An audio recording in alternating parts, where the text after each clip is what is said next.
आज का सवाल है, वर्तमान श्रीलंकाई आर्थिक संकट पर चर्चा कीजिए और समझाइए किस तरह श्रीलंका इस समस्या से निपट सकता है। श्रीलंका की हालत बहुत बुरी है। इस वक्त लोग सड़कों पर उतर आए हैं। सरकार के खिलाफ बहुत जबरदस्त तरीके से विरोध प्रदर्शन चल रहा है। गोटाबाया राजपक्षे को कहा जा रहा है कि वो इस्तीफा दें और जो भी गवर्नमेंट बने वो वर्तमान श्रीलंकाई समस्याओं को सॉल्व करे। तो आइए समझने की कोशिश करते हैं कि श्रीलंका में क्या कुछ चीजें चल रही हैं। श्रीलंकाई लोगों का जीवन गंभीर आर्थिक उथल पुथल से प्रभावित हो रहा है। भारी कर्ज, खराब नीति, कोविड-19 महामारी और यूक्रेन में जो वॉर हुआ उसके चलते श्रीलंका की हालत बहुत बुरी हो चुकी है। श्रीलंका के यहाँ गंभीर रूप से फॉरेन करेंसी की समस्या खड़ी हो गई है। उनके फॉरेक्स रिजर्व में इतना भी पैसा नहीं बचा कि जो बेसिक जरूरतें हैं वो भी फुलफिल कर सकें। पेट्रोलियम प्रोडक्ट के दाम बहुत ज्यादा महंगे हो गए हैं। दवाइयां उपलब्ध नहीं है, राशन की चीजें उपलब्ध नहीं है जिससे श्रीलंकन लोग अपना जीवन यापन कर सकें। डीजल, मिट्टी के तेल, रसोई गैस, खाद्य पदार्थ और बहुत सारी ऐसी छोटी बड़ी वस्तुएं जिनकी डे टू डे में जरूरत होती है उसको भी खरीदने श्रीलंकन सरकार के पास पैसे नहीं बचे हैं। क्योंकि पेट्रोलियम प्रोडक्ट विदेश से आते हैं। श्रीलंका एक आइलैंड कंट्री है और उसको लगभग चीजें विदेश से मंगवानी पड़ती हैं, इसलिए उनको फॉरेक्स की बहुत जरूरत पड़ती है, विदेशी मुद्रा की बहुत जरूरत पड़ती है। और विदेशी मुद्रा के मामले में श्रीलंका एकदम कंगाल हो गया है और इसके पीछे पूरा रीजन है वहां की गवर्नमेंट। उनके द्वारा लिए गए कुछ ऐसे डिसीजंस जिन्होंने श्रीलंका को इस प्रकार के आर्थिक संकट के कगार पर लाके खड़ा कर दिया। पिछले कुछ हफ्तों में संकट चरम पर पहुंच गया। बिजली उत्पादन हाइड्रो, थर्मल और कोयला क्षमता पर निर्भर करता है।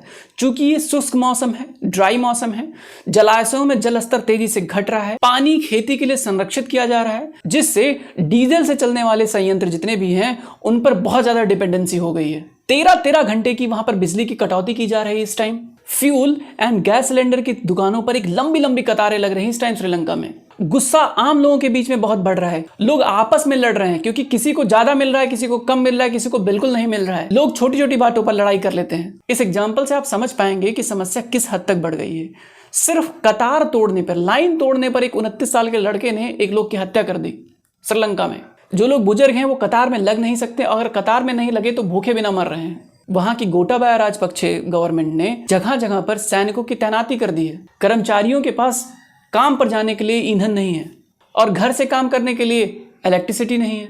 डीजल की कमी के चलते लंबी दूरी वाले जो बसेस हैं उनको रोक दिया गया है, वो चल नहीं सकते हैं। सोशल मीडिया पर गोटा गो बैक और गो होम राजपक्षे जैसे हैशटैग ट्रेंड कर रहे हैं। श्रीलंका की चुनौतियां बहुत बड़ी हैं। अकेले इस वर्ष देश का विदेशी ऋण जो है या फॉरेन डेब्ट जो है उसका दायित्व, उसकी लायबिलिटी 6.69 अरब डॉलर है। इसमें से $1 अरब जुलाई तक ही लौटाना है। इधर जो टूरिस्ट थे उनका भी आना कम हो गया है। विदेश काम करने जाने वाले लोगों की संख्या भी कम हो गई है। इसका रीजन है कोविड-19 महामारी। जो लोग विदेश में थे वो घर वापस आ रहे हैं और टूरिज्म के लिए कोई श्रीलंका में जा नहीं रहा है क्योंकि कोविड-19 रिस्ट्रिक्शन के चलते श्रीलंकन इकोनॉमी बहुत जबरदस्त तरीके से नीचे चली गई।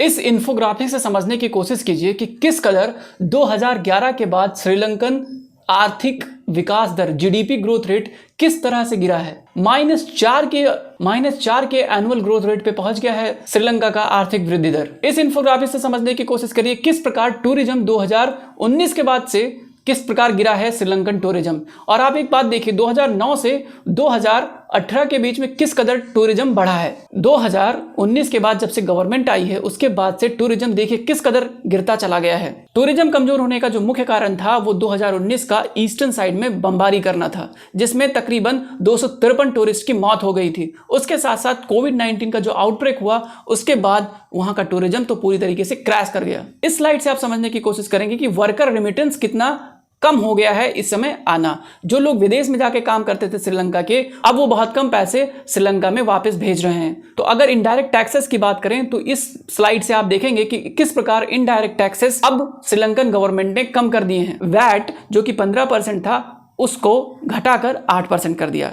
जिससे इनडायरेक्ट टैक्स रेवेन्यू में भारी कमी आ गई। इस इन्फोग्राफिक से आप समझ सकते हैं कि किस प्रकार श्रीलंका का जो फॉरेन डेब्ट है, विदेशी ऋण है, वो लगातार बढ़ता चला जा रहा है। इसको रोकने का कोई तरीका श्रीलंकन गवर्नमेंट ने अभी तक नहीं सोचा है। जिस फॉरेन रिजर्व की मैं बात कर रहा था, विदेशी मुद्रा भंडार की बात कर रहा था, इस स्लाइड से आप समझ सकते हैं कि किस प्रकार फॉरेन एक्सचेंज रिजर्व जो है इनका किस तरह खाली हो रहा है, कंगाल हो चुके हैं श्रीलंकन गवर्नमेंट। और हद तो तब मची जब श्रीलंका ने कुछ चीजों पर बैन लगा दिया, जैसे कि उन्होंने कहा कि हम अपने देश को ऑर्गेनिक खेती वाला देश बनाएंगे, ऑर्गेनिक खेती बनवा देंगे, यहाँ पे लोग ऑर्गेनिक खेती करेंगे। इसके चलते उन्होंने केमिकल फर्टिलाइजर को अपने यहाँ इंपोर्ट कराना बंद कर दिया, जिसके चलते अब फसलों का उत्पादन बहुत कम हो गया श्रीलंका में। ये श्रीलंकन गवर्नमेंट का वर्स्ट डिसीजन था, जिसने श्रीलंकन गवर्नमेंट की भट्ठा बैठा दी। श्रीलंका गवर्नमेंट को अब छोटी छोटी चीजें जैसे कि rice, milk, kerosene, cooking gas, electricity, medicine, paper, ink, इन सब के लिए विदेश पर निर्भर रहना पड़ रहा है, जिसके लिए उनको डॉलर की जरूरत है और उनका फॉरेन रिजर्व एकदम खाली है। इन्फ्लेशन रेट के लिए ये स्लाइड देखिए। इस इन्फोग्राफिक्स में आप समझ पाएंगे कि किस प्रकार इन्फ्लेशन रेट 15% बढ़ गया है। तकरीबन 15% श्रीलंका में इन्फ्लेशन बढ़ चुका है। डबल डिजिट अगर इन्फ्लेशन क्रॉस कर जाए तो लोगों की हालत खराब हो जाती है सामान खरीदने में। इसीलिए लोग सड़क पर उतर आए हैं, क्योंकि उनके डे टू डे की लाइफ की जो चीजें हैं वो भी फुलफिल नहीं हो पा रही हैं। फूड इन्फ्लेशन के लिए ये इन्फोग्राफिक्स देखिए कि फूड इन्फ्लेशन, सब इन्फ्लेशन तो अलग छोड़ दीजिए, खाने की अगर व्यवस्था नहीं होगा तो लोग जाहिर सी बात है सड़कों पर उतरेंगे। और फूड इन्फ्लेशन के लिए ये इन्फोग्राफिक्स देखिए आपको समझ में आ जाएगा कि किस प्रकार वहां पर फूड जो है वहां पर अवेलेबल नहीं है, फूड में कितनी महंगाई बढ़ चुकी है। आपको समझ में आएगा कि किस प्रकार 26% के आसपास फूड इन्फ्लेशन बढ़ गया है श्रीलंका में। कुछ दिन पहले इंटरनेशनल मॉनेटरी फंड ने श्रीलंकन गवर्नमेंट से कहा था कि आप डिवैल्यूएट कीजिए अपनी करेंसी को और टैक्सेस को बढ़ाइए। श्रीलंकन गवर्नमेंट ने अपना यह काम किया और करेंसी को तकरीबन 15% डिप्रिसिएट कर दिया। आज श्रीलंकन रूपी का हालत इतना बुरा है कि $1 की कीमत 299 श्रीलंकाई रुपए हो गए हैं। मुद्रा की छपाई बहुत जबरदस्त तरीके से श्रीलंका में चल रही है, लेकिन अब उसका क्या फायदा जब इस तरह से डॉलर की कीमतें बढ़ गई हैं। जब सबसे बुरा वक्त आता है तो अपने ही पीछे हट जाते हैं। कहानी ऐसे ही हो रही है। एडमिनिस्ट्रेशन की आंतरिक समस्याएं भी यहाँ पे खूब है। राष्ट्रपति राजपक्षे ने हाल ही में अपने भाई वित्त मंत्री बासिल राजपक्षे की सार्वजनिक रूप से आलोचना करने के चलते 2 मंत्रियों को बर्खास्त कर दिया। जिन मंत्रियों को हटाया गया है उन्होंने सरकार उखाड़ फेंकने की कसम खा ली है। माइग्रेशन का भी हालत श्रीलंका में बहुत गजब तरीके से चल रहा है। लोग विदेश जाना चाहते हैं, पासपोर्ट लेने के लिए लोग लगातार कतार में खड़े रह रहे हैं, उनको पासपोर्ट नहीं मिल रहा है। लोग ऐसे ही भागने के लिए रेडी हो रहे हैं। 22 मार्च की बात है, 16 पुरुष और महिला के साथ कुछ बच्चे एक नाव से तमिलनाडु पहुंचे। लोग भुखमरी के कारण से श्रीलंका छोड़ने पर आतुर हो गए हैं। लोग जो रोज कमाते हैं उसका लगभग 3/4 केवल खाने पे खर्च कर दे रहे हैं। सरकार की अब तक की रणनीति बांग्लादेश, भारत और चीन से शॉर्ट टर्म लोन लेने की रही है। भारत ने हाल ही में दवाई, ईंधन और भोजन के लिए श्रीलंका को $1 अरब का लोन दिया है। अब श्रीलंकन गवर्नमेंट सोच रही है कि IMF के साथ संपर्क करें, लेकिन IMF बहुत दूर है। वहां से पैसे आते आते यहाँ पर इतनी हालत खराब हो जाएगी कि लोग बहुत जबरदस्त तरीके से हिंसा पर उतर आएंगे। अगर खाना नहीं मिला तो जीवन यापन करना मुश्किल हो जाएगा श्रीलंका में। श्रीलंकन गवर्नमेंट को कोशिश करनी चाहिए इंडिया गवर्नमेंट और अन्य जो उनके कलीग देश हैं उनके साथ एक मीटिंग करें और अपनी फाइनेंशियल स्थिति को सुधारने के लिए एक मजबूत कदम उठाएं।